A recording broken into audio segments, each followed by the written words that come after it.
At face value, urban agriculture is exactly what it sounds like. Cultivation in an urban environment. But peeling back the curtain and looking deeper reveals that urban agriculture is actually a useful tool for improving health, saving the environment, and building community. Growing urban agriculture is a vital step to improving the future of agriculture and the world's population. Implementation of urban agriculture will solve some of the biggest problems facing the human race. Number 1, being hunger. 870 million people around the world do not have access to a sufficient supply of nutritious and safe food. Urban agriculture will help establish global food security. But urban agriculture can do more than that. It has huge positive effects on the environment, beating traditional agriculture in every category, reducing pollution, saving resources, and creating higher quality products for the community. However, urban agriculture is important for another reason. Communities involved in urban agriculture experience connections that are rare in the 21st century, bringing them together to share their cultures with others. More than 10% of U.S. households experience food insecurity in any given year. The risk of food insecurity is higher among Hispanics, with 20.1% experiencing some type of food insecurity annually. In a case study that took place in Oregon, 40 Hispanic farm worker families were educated in planting and maintaining organic gardens. Before and after growing season, participants completed a survey asking questions like, how often does your household consume vegetables? And how often are you worried about running out of money to buy food? Frequency of adult vegetable intake of several times a day increased from 18.2% to 84.8%. And frequency of children's vegetable intake of several times a day increased from 24% to 64%. Before the gardening season, the sum of frequencies of sometimes and frequently worrying in the past month that food would run out before money was available to buy more was 31.2%. And the sum of these frequencies dropped to 3.1% during the post-garden period. In a quote from one of the families in the open-ended question category, she said, "The kids enjoying watching the plants grow. They try to help them grow by trying to water them. It helped us a lot. We saved money, and we also are showing our kids that the love of the land who feeds us." From this study, researchers concluded that a community gardening program can reduce food insecurity, improve dietary intake, and strengthen family relationships.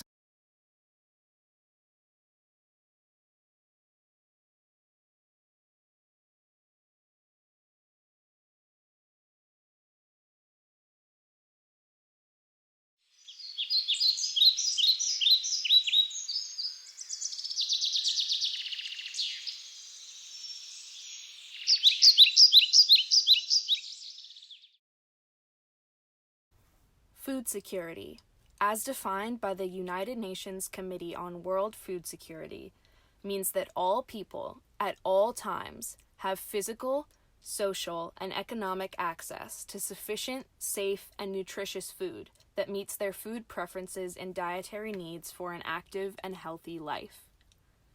Food insecurity is the opposite of food security. Food insecurity can lead to heart problems, cancer, and other chronic diseases because of the recent surge of cheap, fast food options, which have made their way into urban communities, preying especially on poor families and children. These people are forced into a cycle. Because they are poor, they are unable to afford healthy food. So they pay for cheap and unhealthy food, causing them to have health problems that increase their medical bills, causing them to continue to live in poverty. This cycle is passed from parent to child and can devastate poor urban communities. Food insecurity leads to health problems like heart conditions and cancer. Urban agriculture can eliminate food deserts by growing healthy, affordable, and local food for affected communities. One example of urban agriculture that can be used specifically to empower these people in urban food deserts began as a project started by a man named Ron Finley. He uses gardens to empower himself and others to have a better relationship with food. Just like 26.5 million other Americans, I live in a food desert. South Central Los Angeles, home of the drive-through and the drive-by. Funny thing is, the drive-throughs are killing more people than the drive-bys. People are dying from curable diseases in South Central Los Angeles. For instance, the obesity rate in my neighborhood is like 5 times higher than, say, Beverly Hills, which is like probably 10 miles away. I got tired of seeing this happening. And I wonder, how would you feel if you had no access to healthy food? If every time you walk out your door, you see the ill effects that the present food system have on your neighborhood? So what I did, I planted a food forest in front of my house. It's on a strip of land that we call a parkway. It's like 150 feet by like 10 feet. The thing is, it's owned by the city, but you have to maintain it. So I'm like, cool. I can do whatever the hell I want. Since it's my responsibility and I got to maintain it, and this is how I decided to maintain it. I have witnessed my garden become a tool for the education, a tool for the transformation of my neighborhood. Gardening is the most therapeutic and defiant act you can do, especially in the inner city. And people ask me, Finn, aren't you afraid people are going to steal your food? And I'm like, hell no, I ain't afraid they're going to steal it. That's why it's on the street. That's the whole idea. I want them to take it, but in the same time, I want them to take back their health. If kids grow kale, kids eat kale. If they grow tomatoes, they eat tomatoes. But when none of this is presented to them, if they're not shown how food affects the mind and the body, they blindly eat whatever the hell you put in front of them.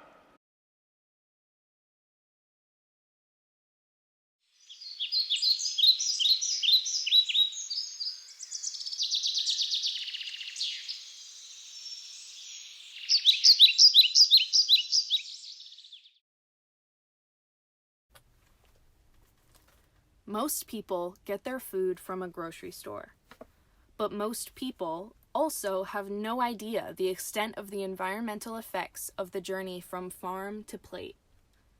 The farms that grocery stores receive an overwhelming majority of food from are called industrial farms. The current or most popular food production method from farm to consumer takes 1,500 miles to complete.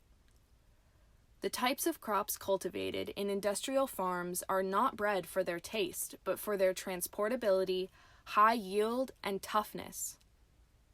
The food begins growing at the farm. The farm overuses pesticides and water, polluting the soil and producing substandard food. The average farm in the U.S. uses 1 billion pounds of pesticide per year. The world uses 5 billion pounds per year. The produce is harvested by large amounts of underpaid workers and placed into trucks, which cost money, run on gas, and pollute the air. These trucks travel long distances, bumping and bruising produce. The produce is driven to a factory for packaging and processing. The factory causes air and soil pollution, as well as creating plastic waste that will be put into landfills and oceans. The produce is put back on a truck, which takes it to a warehouse where it is sectioned out for different stores and packaged again. Then it is placed on a truck, yet again, and transported to a grocery store, where customers can purchase the now bruised, tasteless, and textureless produce that has spent the last few days ripening and being handled in trucks. Globally, agriculture consumes 70% of the world's water. 37% of the world's land, and 30% of the world's energy. Global agriculture is also responsible for 20% of the world's greenhouse gas emissions. The current use of industrial farming leads to the destruction of soil, pollution of air and water, bad produce, and overuse of resources.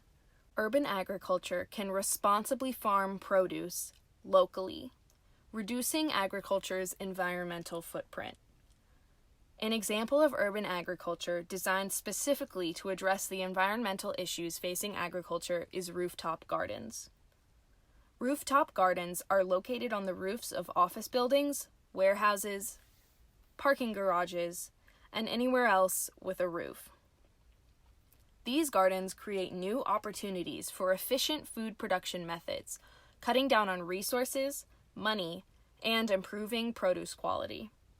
Possibly the most important benefit of rooftop gardening is it uses no new land. By building on top of already existing structures, they have nearly unlimited space. There is approximately 16.8 billion square feet of rooftop space in America, and approximately 40,000 square feet of farmland. These new rooftop farms responsibly source water by collecting it themselves. They water their plants with rainwater. This method not only saves money, but also saves water. Rooftop gardens use no synthetic pesticides or fertilizers. Instead, they use insects. By placing plant-friendly insects like ladybugs in the greenhouse with the crops, they attack the plant-eating insects like whiteflies. Rooftop gardens also use solar panels to source energy and grow a variety of foods, bred for their nutrients and taste. Building a rooftop garden is simple. Mohammed Hodge explains the steps he took to build his urban rooftop garden in a TEDx presentation in Montreal. Step 1. Find an existing roof. Step 2. Create a base greenhouse made of aluminum, steel, and glass. Step 3. Install climate control devices. And step 4. Plant crops. This rooftop garden can feed over 2,000 people while using half the energy and water of an industrial farm. This garden only spends $15 on fuel per day, which is spent distributing its produce directly to customers through universities and coffee shops. Although ideally in the future, rooftop gardening will be more widespread and produce can be available in more places. Believe it or not, the first is actually a picture of the land that used to exist where we have built our greenhouse 40 years ago. So 40 years ago, prior to the construction of the industrial building, there used to be a farm, and a farmer used to work here feeding people. For 37 years, that spot was replaced by an industrial building that contributed to heat islands and displaced the farmer. The good news is this spot is once again a fertile plot of land, employing many and feeding many, many more, and helping make our world a better place.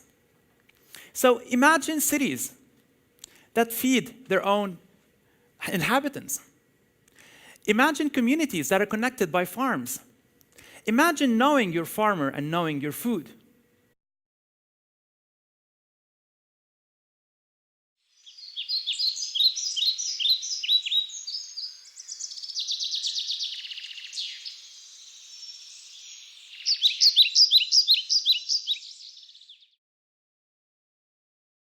Urban agriculture is an innovative way to get healthy food to the local community in an environmentally friendly way. But it is also a simple solution for bringing together a community, culturally connecting people, and educating youth. In the 21st century, the population as a whole has become more detached than ever to their local communities. Because we aren't communicating with our neighbors, we miss out on important connections that can teach us about different cultures and problems within our communities. The best solution for a broken community is a community garden. A A community garden is a space dedicated to giving people a place where they can take charge of their health, education, and be proud of their culture by sharing a gardening space with their community. Community gardens are most effective in areas where residents don't have yards or places to plant things. In community gardens, plots are sold or rented out to residents for a fee. The money goes back into improving the garden. This form of urban agriculture is most effective in the suburbs, apartment buildings, and areas with townhouses, because the inner city doesn't have enough space for a large gardening operation. Community gardens can be used to educate children about where food comes from and what food is healthy, which will improve child obesity and cause those children to pass it on to their friends and the next generations. Community gardens can be located anywhere. Here in Alexandria, Virginia, we have a few community gardens. These gardens are located near schools like Chinkapin or GW Community Gardens. They're located near churches like Episcopal Church and along large roads like Holmes Run. The GW Community Garden was created in 2010 because of a demand for a place for residents to plant food in Delray. In an effort to learn more about the garden and how it has affected the community, I sent an email to them, and I got a response from one of the leaders of the garden named Deborah. About how many people use the GW Community Garden? The garden can support approximately 20 families. In 2019, we have about 15 families involved in GW Community Garden. What is a community garden to you? A community garden is a place where neighbors interested in gardening can gather and enjoy the experience of gardening together. Why was a community garden important to your community? I think GW Community Garden is important because it provides a space for those in the area to garden as a community. Whether members are interested in gardening or don't have other access to community space, it also allows for novice gardeners to learn a little more under a group setting and build relationships with our neighbors who enjoy fresh, locally grown produce. How has your community changed since the creation of the GW Community Garden? I haven't been a member as long as some of the other members, but the area has developed a lot in 10 years since the creation of the garden. With the current interest in having locally grown and organic produce, I think there's been more interest from the community in the community garden, and hopefully more sustaining members.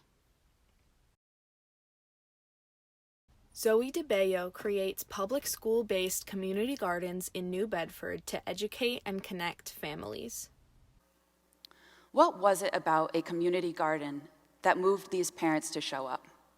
Sure, some of them had cultural gardening knowledge that they were eager to put to use, but others had never gardened before. And truth be told, neither had I. I'm a city girl who's been known to kill her houseplants. But maybe people were there for the same reason I love doing the work I do. It builds community. The garden creates a space where people can engage in meaningful and authentic ways, where a parent can participate not in a formal parent-teacher conference, but in real life. As many of us know, urban public schools often have low family engagement. And we also know that family engagement is critical to students feeling engaged and excited about learning. What do these dominant cultures of New Bedford have in common? A passion and a skill for growing food. The work my program does in New Bedford is not building your typical school garden. Really, our focus is on building community through the act of growing food collectively. By day, the garden is used as an outdoor classroom, and after-school hours is open for the community. I have met students who think eggs grow on trees, or have never before tasted a raw red pepper, or are learning for the first time that indeed carrots come from the ground. I believe we can create spaces for increasing social capital, cultural capital, access to healthy food, while simultaneously creating engaging outdoor classrooms through the implementation of community school-based gardens. Urban agriculture can take many forms, but they all result in health, environmental, and cultural benefits for the community. Urban agriculture is an effective solution to food deserts, America's health crisis, and the education of youth.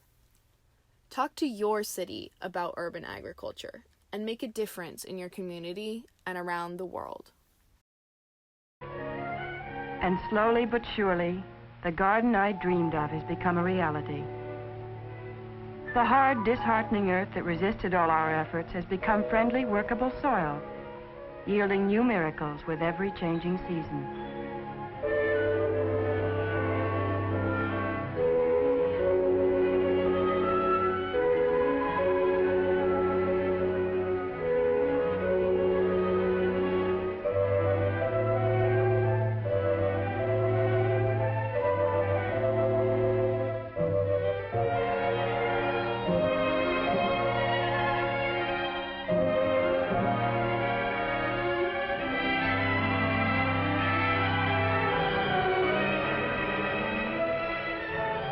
Year after year, our garden grows more beautiful. And every year, I observe a very personal anniversary. On this day, I pick an extra lavish bouquet and give it to my neighbor, both in thanks and in memory of a certain bouquet she once gave me, before I was garden-wise.